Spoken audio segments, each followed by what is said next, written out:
I've been attached with the feeling of waking up with you by my side. Alam naman natin na inilabas na nga ng BU ang official teaser ng ating Donnie at Belle para sa kanilang How to Spot a Red Flag na new series nga ng ating couple. Talaga namang marami ang kinilig nga dito nang mapanood nga ito sa BU.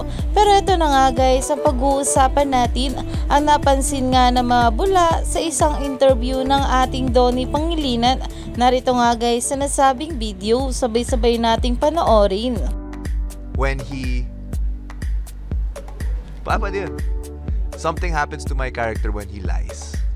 So that's very interesting. At ito ngang scene na ito sa official teaser ang umagaw pansin nga sa mga bula na kung saan makikita nga dito na namumula nga ang mukha ng ating Donnie Pangilinan na talagang related nga sa sinabi ng ating Donnie sa interview nito.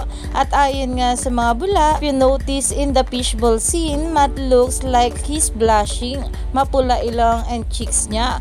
Could it be this? Fitting din lyrics ng OST, namumula. Kaya naman talagang umani pa nga ito ng maraming komento at pinag-uusapan na dahil super excited na nga ang mga bula na mapanood nga ang new series ng ating couple na How to Spot a Red Flag. Kaya naman stay tuned lang tayo for more update.